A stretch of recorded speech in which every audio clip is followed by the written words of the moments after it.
Doctor वीर शर्मा, सहआचार्य वनस्पति शास्त्र विभाग, राजकीय मीरा कन्या महाविद्यालय उदयपुर। आज हम फोटोसिंथेसिस के अंतर्गत electron transport system and photophosphorylation के बारे में बात करेंगे और इसको हम विभिन्न चरणों में पढ़ेंगे, जिसमें पहला चरण है photo oxidation of water. Van Niel ने 1941 में ये माना कि photo oxidation of water and evolution of molecular oxygen,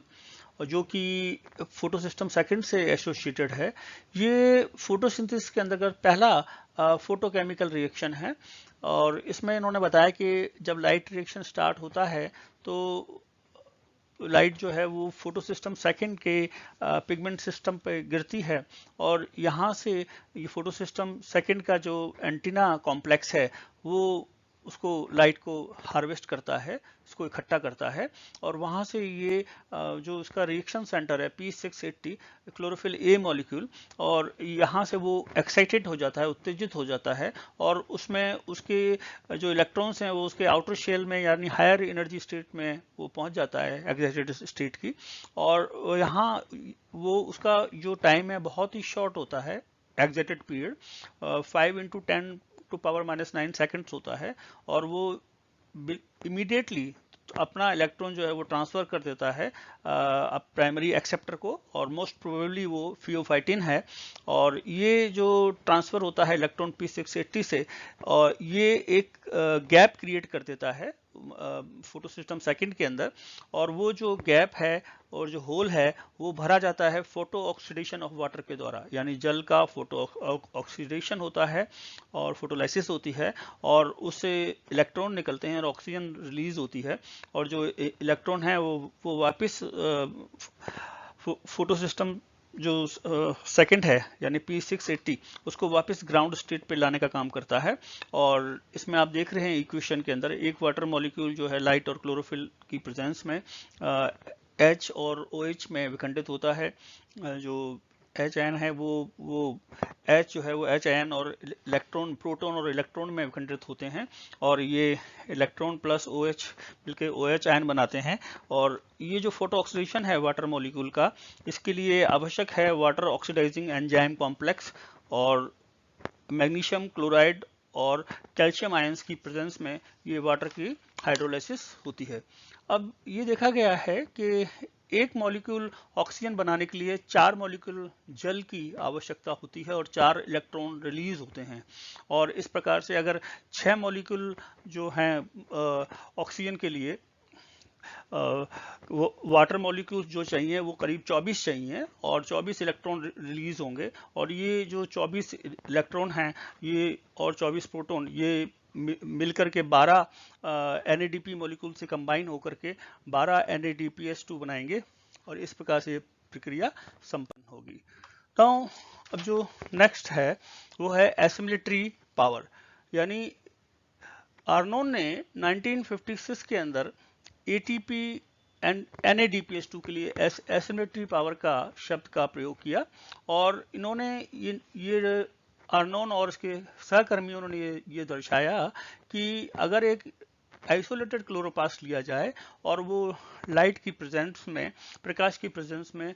ATP का निर्माण करता है, और ये जो प्रक्रिया है ATP निर्माण की प्रकाश की प्रेजेंस में, इसको फोटोसिंथेटिक फॉस्फोरिलेशन या फोटोफॉस्फोरिलेशन कहा गया। और ये ज़्यादातर जो माइटोकॉन्ड्रिया के अंदर आप लोग जानते हैं कि उसमें भी ATP का निर्माण होता है, पर जो माइटोकॉन्ड्रिया के अंदर रेस्पिरेशन के दौरान जो ATP का निर्माण होता है उसको हम ऑक्सीडेटिव फॉस्फोरिलेशन कहते हैं। और ये जो मैकेनिज्म, दूसरा जो मैकेनिज्म है, mechanism of reduction of NADP into NADPH2, यानी NADP का रिड्यूस होकर NADPH2 का निर्माण होना, इसको इलेक्ट्रॉन ट्रांसपोर्ट सिस्टम कहा जाता है। और प्रकाश संश्लेषण के दौरान कुछ ऊर्जा जो है, जो एनर्जी है, वो एब्जॉर्ब होती है क्लोरोफिल मॉलिक्यूल के द्वारा और ATP का निर्माण होता है, और बची हुई जो ऊर्जा है वो NADP को रिड्यूस करने के काम में आती है और एक रिड्यूस NADPH2 बनाती है, जो कि एक रिडक्टेंट है यानी रिड्यूस पिरिडीन न्यूक्लियोटाइड है, और ये हाइड्रोजन और इलेक्ट्रॉन प्रोवाइड करती है। बैक्टीरियल फोटोसिंथेसिस के अंदर NADH होता है, NADPH के स्थान पर NADH प्रयुक्त होता है। नाउ इलेक्ट्रॉन ट्रांसपोर्ट सिस्टम या electron transport chain, light reaction photosynthesis के अंदर दो सेपरेट फोटो सिस्टम्स और पिगमेंट सिस्टम भाग लेते हैं, और जो कि एक सीरीज के द्वारा, अपने कंपोनेंट्स की सीरीज के द्वारा जुड़े रहते हैं। देखा जाए तो इलेक्ट्रॉन ट्रांसपोर्ट चेन के अंदर, फोटो सिस्टम के अंदर फॉलोइंग 4 कॉम्प्लेक्सेस प्रयुक्त होते हैं। पहला है एंटीना कॉम्प्लेक्स, इसको हम एसी भी कहते हैं, और लाइट हार्वेस्टिंग कॉम्प्लेक्स भी कहते हैं, एलएचसी भी कहते हैं। और ये जो है ये पिगमेंट प्रोटीन कॉम्प्लेक्स है, जो कि क्लोरोफिल मॉलिक्यूल्स और अदर एसेसरी पिगमेंट से मिलकर के बना है, और इसका जो प्राइमरी कार्य है, फंक्शन है, वो लाइट को हार्वेस्ट करना है। और जो लाइट हार्वेस्टिंग कॉम्प्लेक्स है फोटो सिस्टम 1 का, वो LHC1 कहलाता है, और जो फोटो सिस्टम 2 का लाइट हार्वेस्टिंग कॉम्प्लेक्स जो है वो LHC2 कहलाता है। दूसरा है इसमें कोर कॉम्प्लेक्स यानी CC, और ये जो है ये भी पिगमेंट प्रोटीन कॉम्प्लेक्स है। ये पॉलीपेप्टाइड्स और के तथा 40 से लेकर 60 क्लोरोफिल मॉलिक्यूल से निर्मित होता है। एक रिएक्शन सेंटर होता है, इलेक्ट्रॉन डोनर होता है, इलेक्ट्रॉन एक्सेप्टर होता है। कोर कॉम्प्लेक्स फोटो सिस्टम 1 का कोर कॉम्प्लेक्स जो है वो CC1 या P, और फोटो सिस्टम 2 का जो कोर कॉम्प्लेक्स है वो CC2 कहलाता है। नाउ तीसरा जो इसमें कॉम्प्लेक्स है, that is cytochrome B6F complex. ये इसको सर्वप्रथम नेल्सन एंड न्यूमैन ने 1972 में आइसोलेट किया था और करेक्टराइज किया था। और ये जो है फोटो सिस्टम 1 को और फोटो सिस्टम 2 को जोड़ते हैं, कनेक्ट करते हैं, और ये एक नॉन पिगमेंटेड कॉम्प्लेक्स है। और ये जो है प्लास्टोक्विनोन और प्लास्टोसाइनिन के बीच में ऑक्सीडेटिव एक्टिविटी को दर्शाता है। प्लास्टोक्विनोन और प्लास्टोसाइनिन कंपोनेंट्स जो हैं वो शटल के रूप में कार्य करते हैं इलेक्ट्रॉन ट्रांसपोर्ट चेन के अंदर, और प्लास्टोक्विनोन जो है वो एक्ट करता है शटल के रूप में फोटो सिस्टम 2 और साइटोक्रोम B6F कॉम्प्लेक्स के बीच में, और प्लास्टोसाइनिन जो है वो एक्ट करता है साइटोक्रोम B6F तथा फोटो सिस्टम 1 कॉम्प्लेक्स के बीच में। और चौथा इसमें जो कॉम्प्लेक्स है वो है ATPase complex and coupling factor. ये जो है ये this is located with in and upon the surface of chloroplast membrane, यानी क्लोरोप्लास्ट मेम्ब्रेन के अंदर और बाहर की सरफेस पे पाया जाता है। और ये जो कॉम्प्लेक्स है ये CF1 और CF0 फैक्टर से मिलकर बनता है। और ये जो इलेक्ट्रॉन ट्रांसपोर्ट सिस्टम के अंदर जो एनर्जी है उसको ये यूटिलाइज करता है, और ADP को और इनऑर्गेनिक फॉस्फेट को लेकर के ATP का निर्माण करता है। Now non cyclic electron transport system and non cyclic photophosphorylation, इसमें दोनों फोटो सिस्टम यानी photo system 1 and photo system 2 दोनों ही इसमें भागीदारी करते हैं, इन्वॉल्व होते हैं। और इसमें जो है हाई एनर्जी इलेक्ट्रॉन एक्सपेल होते हैं जब chlorophyll A molecule photo system 2 का ऊर्जा को लेता है, लाइट एनर्जी को लेता है, और ये एक्साइट हो जाता है और हाई एनर्जी इलेक्ट्रॉन को एक्सपेल करता है। और ये जो इलेक्ट्रॉन है ये प्लास्टोक्विनोन के द्वारा कैप्चर की जाती है। और यहाँ पर जो इलेक्ट्रॉन है वो ट्रेवल करता है, मूव करता है। इसमें फोटो सिस्टम 2 से के रिएक्शन सेंटर से लेकर के फियोफाइटिन, फिर प्लास्टोक्विनोन, फिर cytochrome B6F complex and plastocyanin, और उसके बाद ये फोटो सिस्टम 1 के रिएक्शन सेंटर P700 पे आ जाता है। और ये जो जब ट्रैवल कर रहा होता है जब इलेक्ट्रॉन, तो जब ये प्लास्टोक्विनोन और साइटोक्रोम B6F कॉम्प्लेक्स के बीच में से जब गुजरता है तो जो एक्स्ट्रा एनर्जी है वो इलेक्ट्रॉन के द्वारा कैरी की जाती है और वो ATP सिंथेसिस के अंदर काम प्रयुक्त हो जाती है। और जो इसमें से एडिशनल प्रोटॉन निकलते हैं वो ट्रांसपोर्ट हो जाते हैं ल्यूमन के अंदर, ल्यूमन के अंदर। Now photo system 2 oxidises water to oxygen. अब जो फोटो सिस्टम 2 है तो उस समय यहाँ पर इसमें होल बन गया है, गैप बन गया है, इलेक्ट्रॉन नहीं है, तो इनकी पूर्ति करने के लिए वाटर की फोटोलाइसिस या फोटो ऑक्सीडेशन होता है। और वाटर के फोटो ऑक्सीडेशन से ऑक्सीजन रिलीज होती है और इलेक्ट्रॉन जो है इसकी जो लॉस हुआ है उसकी भरपाई करते हैं। Now chlorophyll A molecule of photosystem 1, यानी जो क्लोरोफिल ए मॉलिक्यूल है फोटोसिस्टम 1 का, या P700 को हम कह सकते हैं रिएक्शन सेंटर को, जब वो फोटोसिस्टम सेकंड से इलेक्ट्रॉन को रिसीव कर लेता है तो खुद उत्तेजित होकर के हाई इलेक्ट्रॉन शेल में आ जाता है, और ये यहाँ पर जो इलेक्ट्रॉन है वो रिलीज करता है, और ये इलेक्ट्रॉन जो है वो AFES यानी एक आयरन सल्फर प्रोटीन कॉम्प्लेक्स है उसके द्वारा ले लिया जाता है, और वो ये iron sulphur protein complex reduce हो जाता है। अब इस आयरन सल्फर प्रोटीन कॉम्प्लेक्स से इलेक्ट्रॉन जो है वो फेरोडॉक्सिन को पर स्थानांतरित होता है, और फेरोडॉक्सिन रिड्यूस हो जाता है, और ये आयरन सल्फर प्रोटीन कॉम्प्लेक्स जो है ऑक्सीडाइज हो जाता है। अब ये फेरोडॉक्सिन जो है वो FADS2 को रिड्यूस करता है, FAD को रिड्यूस करता है, और FADS2 बनाता है, और फाइनली ये जो हैं इलेक्ट्रॉन्स वो NADP के द्वारा ले लिए जाते हैं, और वो रिड्यूस होकर NADPH2 का निर्माण करता है। और फेरोडॉक्सिन से जब ये FAD के द्वारा लिया जाता है तो ये इसमें एक एंजाइम यूज होता है FD NADP रिडक्टेस, और इस प्रकार से ये NADPH2 का निर्माण होता है। और ये जो इसमें मैंने पहले बताया कि जो फोटोसिस्टम सेकंड्स के अंदर जो उसका रिएक्शन सेंटर है P680, वहां से जब क्लोरोफिल जो इलेक्ट्रॉन मॉलिक्यूल निकलता है ना, तो वहां पर एक इलेक्ट्रॉन डेबिट या होल का निर्माण हो जाता है और फोटोसिस्टम सेकंड के अंदर, और वो फोटो ऑक्सीडेशन से या फोटोलाइसिस से जल की ही उसकी पूर्ति हो पाती है। यहीं पर ऑक्सीजन रिलीज होती है फोटोसिस्टम सेकंड के अंदर नॉन साइक्लिक फोटोफॉस्फोरिलेशन के अंदर, और ये जो पाथवे है इलेक्ट्रॉन ट्रांसपोर्ट का, और फ्रॉम वाटर यानी जल से लेकर के और NADP तक, ये दोनों फोटो सिस्टम इसमें इन्वॉल्व होते हैं, और इसको हम Z स्कीम कहते हैं, क्योंकि ये जो है the transport pathway according to the redox potential of various molecules involve in process gives an appearance of alphabet Z। ये जो Z स्कीम इसलिए कहा जाता है कि विभिन्न जो रिडक्स पोटेंशियल यूज हो रहे हैं इस पाथवे के अंदर, दोनों फोटो सिस्टम यूज हो रहे हैं, ये जो अंग्रेजी का अल्फाबेट Z है उसकी वैसा दृश्य होता है, वैसा दिखाई देता है।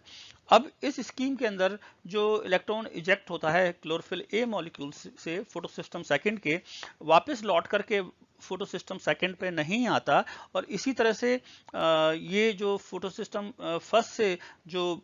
इलेक्ट्रॉन निकलता है वो लौट के वापस फोटोसिस्टम 1 पे नहीं आता, बल्कि NADP के द्वारा ये ले लिया जाता है और इसके रिडक्शन में काम आता है, और NADPH2 का निर्माण होता है। Therefore this electron transport is called as non-cyclic electron transport। इसलिए इसको non-cyclic इलेक्ट्रॉन ट्रांसपोर्ट कहा जाता है, क्योंकि इलेक्ट्रॉन लौट करके वापस उसी क्लोरोफिल मॉलिक्यूल पे नहीं आता, और इसी से जो फोटोफॉस्फोरिलेशन हो रहा है यानी प्रकाशीय फॉस्फीकरण हो रहा है, वो भी नॉन साइक्लिक फोटोफॉस्फोरेशन या अचक्रीय प्रकाशीय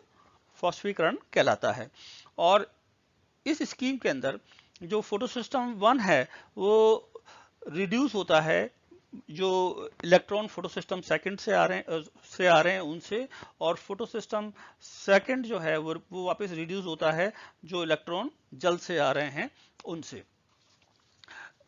नेक्स्ट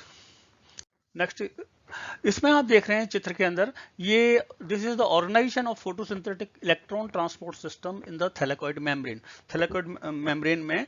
कैसे ऑर्गेनाइजेशन हो रहा है फोटोसिंथेटिक इलेक्ट्रॉन ट्रांसपोर्ट सिस्टम का। इसमें आप देखिए ये लाइट हार्वेस्टिंग कॉम्प्लेक्स है, और ये जो है इसका एंटीना कॉम्प्लेक्स है फोटोसिस्टम 1 का, और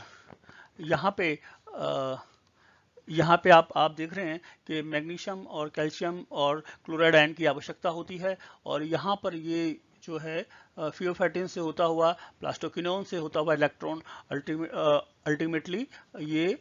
साइटोक्रोम BF कॉम्प्लेक्स तक पहुँचता है, और वहाँ से ये प्लास्टोसाइनिन से होता हुआ ये फोटोसिस्टम फर्स्ट तक पहुंचता है और वहां पर जाकर के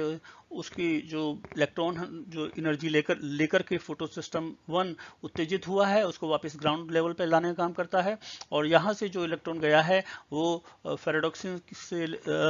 लेता हुआ और NADP को रिड्यूस करता हुआ NADPH का निर्माण करता है। Now the next is cyclic electron transport system और साइक्लिक फोटोफॉस्फोरिलेशन। इसमें इस प्रकार के जो फोटोफॉस्फोरिलेशन है यानी प्रकाशीय फॉस्फीकरण है चक्रीय, इसके अंदर सिर्फ खाली फोटो सिस्टम 1 की भागीदारी होती है, खाली फोटो सिस्टम 1 इन्वॉल्व होता है। और जब ये परिस्थिति कब आती है, when the flow of electron from water is stopped, जब जल से इलेक्ट्रॉन का जो फ्लो है वो रुक जाता है और नॉन साइक्लिक फोटोफॉस्फोरिलेशन भी रुक जाता है, जिसकी वजह से CO2 का एसिमिलेशन यानी स्वांगीकरण रुक जाता है और इस समय पे NADP अवेलेबल नहीं होती इलेक्ट्रॉन एक्सेप्टर के रूप में, और जिसकी वजह से जो फोटो सिस्टम 1 है वो एक्टिवेट हो जाता है और वो हायर जो वेवलेंथ है ग्रेटर देन 680 नैनोमीटर यानी 680 नैनोमीटर से अधिक की जो वेवलेंथ की लाइट है दृश्य प्रकाश की उसको ग्रहण करने लगता है, यानी लगभग 700 नैनोमीटर तक। और ये इसमें जो इलेक्ट्रॉन एक्साइटेड होता है वो फोटो सिस्टम 1 से वो ट्रिपलेट स्टेट में पहुंच जाता है क्लोरोफिल ए मॉलिक्यूल और वो फिर कैप्चर किया जाता है, पकड़ा जाता है AFES यानी आयरन सल्फर प्रोटीन कॉम्प्लेक्स के द्वारा, और जो कि बाद में खुद स्वयं रिड्यूस हो जाता है। और ये जो reduce iron sulphur protein complex है इस यहाँ से इलेक्ट्रॉन ट्रेवल करता है फेराडॉक्सिन पे और साइटोक्रोम B6F कॉम्प्लेक्स पे और अल्टीमेटली ये प्लास्टोसाइनिन पर तक पहुंच जाता है और इस तरह से प्लास्टोसाइनिन से ये वापस chlorophyll A molecule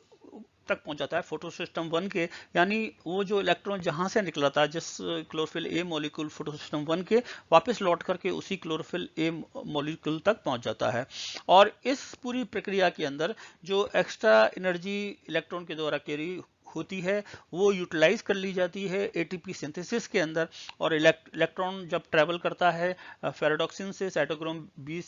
B6F complex की तरफ तब ATP का निर्माण होता है 2 जगह। और ये जो साइक्लिक फोटोफॉस्फोरिलेशन ये इसलिए स्टार्ट होता है, this starts because the activity of photo system second stops, क्योंकि जो फोटो सिस्टम सेकेंड है उसकी एक्टिविटी जो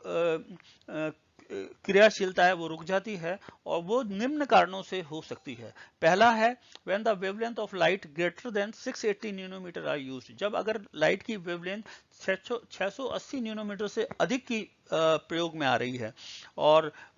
उस कंडीशन के अंदर जो फोटो सिस्टम 1 है वो एक्टिव हो जाता है और वाटर की फोटोलाइसिस नहीं हो पाती और NADPH2 का निर्माण भी रुक जाता है। और सेकेंड पॉइंट जो है when specific chemical inhibitor like CMU and DCMU are spread on the plant leaves, अगर स्पेसिफिक केमिकल इनहिबिटर जैसे क्लोरोफिनाइल डाइमिथाइल यूरिया और दूसरा डाइक्लोरोफिनाइल डाइमिथाइल यूरिया का जब स्प्रे किया जाता है लीफ पे तब भी ये जो